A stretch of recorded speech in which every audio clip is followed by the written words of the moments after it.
Olá, tudo bem? Hoje vamos dar continuidade ao estudo do livro de Mateus. E vamos falar hoje sobre um versículo que eu deixei em especial separado, para que a gente pudesse nos aprofundar nele com mais tranquilidade e compreender o que de fato Jesus quer falar ao nosso coração. Então, convido você a ir lá em Mateus 13. Nós falamos das parábolas que Jesus tem ministrado para as multidões que o cercavam e também, naturalmente, para os seus discípulos. Então, nós falamos da parábola do joio, falamos da parábola do grão de mostarda e também do fermento que leveda toda a massa. Falamos o que isso tem a ver com o reino de Deus. E aí, lá em Mateus 13, no 35, ele vai dar continuidade. Mateus vai nos dizer o seguinte, aliás, no 34, tudo isto Jesus disse por parábolas à multidão e nada lhes falava sem parábolas, né? Então, esse recurso da parábola era um recurso que atendia muito à necessidade daquelas pessoas, aos recursos que haviam disponíveis na época, né? A gente está falando de uma época em que não existia a disponibilidade da informação. Livros era uma coisa assim difícil de se ter e menos ainda de se saber ler, né? A gente está falando de discípulos que eram pescadores, eram pastores de ovelhas, eram pessoas que tinham uma atividade simples ali de arar a terra, né? E até mesmo por isso, Jesus traz a parábola dentro desse ambiente fenomenológico que essas pessoas tinham, porque Jesus é assim. Ele fala conosco através daquilo que nós temos, dos recursos que nós temos disponíveis, recursos cognitivos, sensoriais, intuitivos. Tá? Jesus usa tudo ao nosso redor para falar conosco. E aí no 35 ele continua, para que se cumprisse o que fora dito por intermédio dos profetas, abrirei em parábolas a minha boca, publicarei coisas ocultas desde a criação do mundo. Esse mesmo conteúdo, esse mesmo texto está lá em Marcos 4, e Marcos 4 ele traz para a gente um detalhe desse texto muito interessante que eu gostaria de trazer aqui para você, para a gente compreender quão profundo é essa fala aqui de Mateus e o que ele quer passar para a gente em termos do modo, do como Jesus falava ao coração humano. E ele fala, né, até hoje. Lá em Marcos, ele vai colocar o seguinte: com muitas parábolas semelhantes, Jesus dirigia-lhes a palavra, segundo o que podiam compreender. Olha que interessante, segundo o que podiam compreender.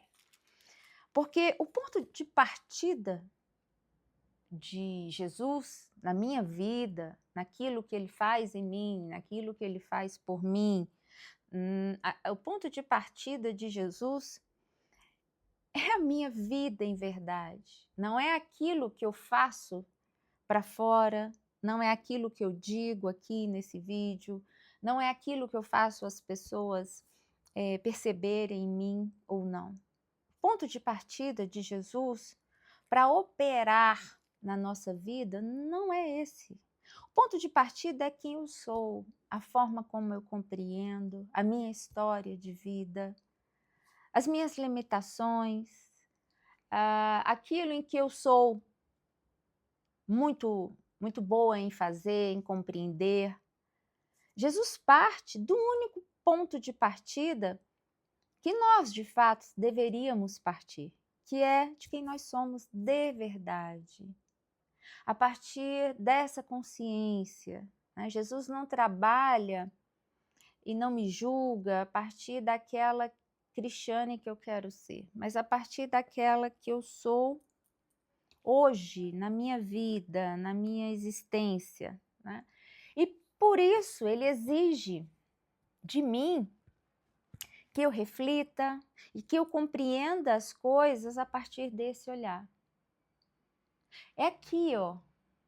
É no meu horizonte de existência, é no meu horizonte de compreensão, é aonde eu vivo, é no século que eu estou, é na minha geração, sendo a mulher o que ela é hoje, com a inteligência que eu tenho, com as minhas limitações, de quem teve a vida do jeito que teve, com as suas limitações, é a partir disso que Jesus requer de quem quer que ouça a sua palavra, é a partir daí que ele quer que nós compreendamos o mundo. Para isso, precisa ter essa disposição de ouvir, refletir e interpretar aquilo que nós refletimos. É a partir desse ponto de partida, é a partir desse lugar. O start é esse, é de onde nós estamos. E qual a importância disso? A importância disso é o que Malaquias já havia falado, que ele não vai tomar o culpado por inocente. Ninguém vai poder chegar e dizer para Jesus: eu não sabia, eu tinha ouvido falar, mas eu não entendi, eu não sabia do que isso se referia, eu não entendi, esse dia eu faltei, eu não estava não vi esse vídeo, ou não li essa passagem. Não é disso que se trata. Não é por aí o caminho. O caminho, como o próprio apóstolo João vai dizer, né? Jesus vai dizer de si, e o apóstolo escreve: eu sou o caminho, a verdade e a vida. A verdade que eu souber é a partir dessa perspectiva que todas as minhas compreensões são escondidas dentro de mim. Inclusive, a minha má vontade em viver aquilo que eu já sei, com as desculpas que eu tenho.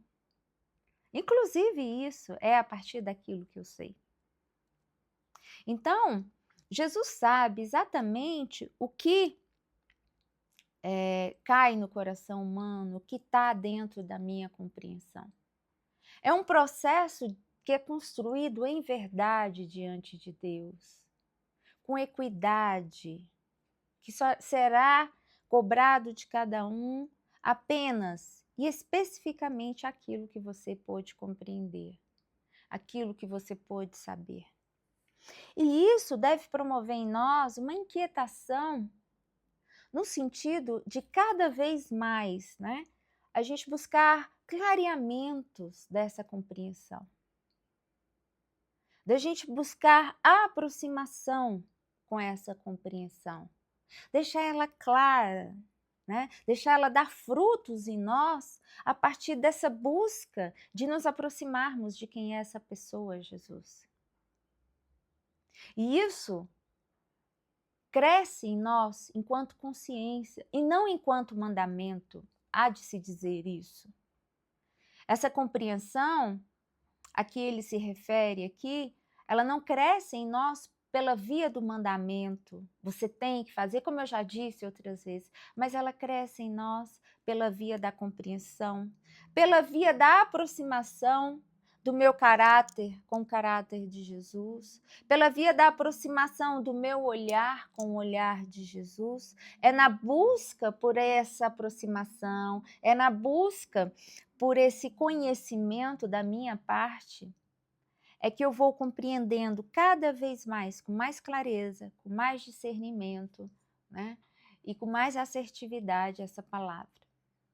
E aquilo que inicialmente um dia pode até ter se transformado como um peso, né? Poderia até ter sido um peso, passa a ser leve, porque eu passo a compreender, a encontrar clareza.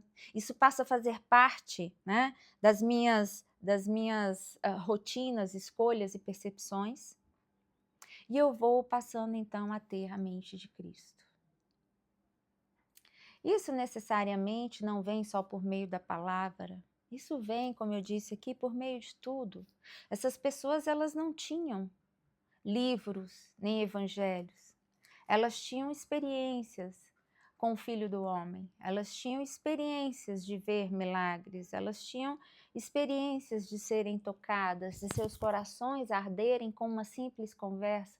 Como foi com aqueles homens de Emaús?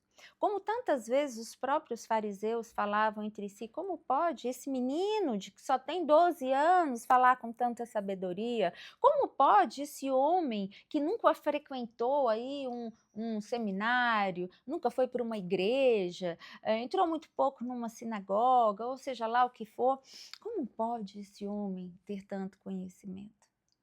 Isso é fruto de coração aberto, coração que busca compreensão, coração que se aproxima, coração que se põe ao redor para ouvir o que o Filho do Homem tem a dizer. E eu queria falar desse versículo destacadamente dos outros, para que você pudesse refletir com calma, num momento único, essa necessidade de partir de você mesmo, a busca por compreensões mais profundas, não ficar só nesses ensinamentos aqui, mas você mesmo, né? Não depender só da escola dominical, nem do padre, nem do pastor, nem seja lá de qual líder for, não importa, mas que você possa se dedicar a miúde, com critério, né? Porque uma coisa é certa, e é isso que eu queria finalizar aqui. Quem busca essa consciência em Cristo Jesus não fica alienado, nenhum tipo de alienação. Quem olha para a face dele, receberá da face dele luz, iluminação, discernimento, amor e paz. Amém? É isso que eu tenho para você hoje, que seu coração possa acolher essa palavra e muitos frutos ela possa gerar ainda no seu coração. Deus te abençoe e eu te aguardo. Até a próxima.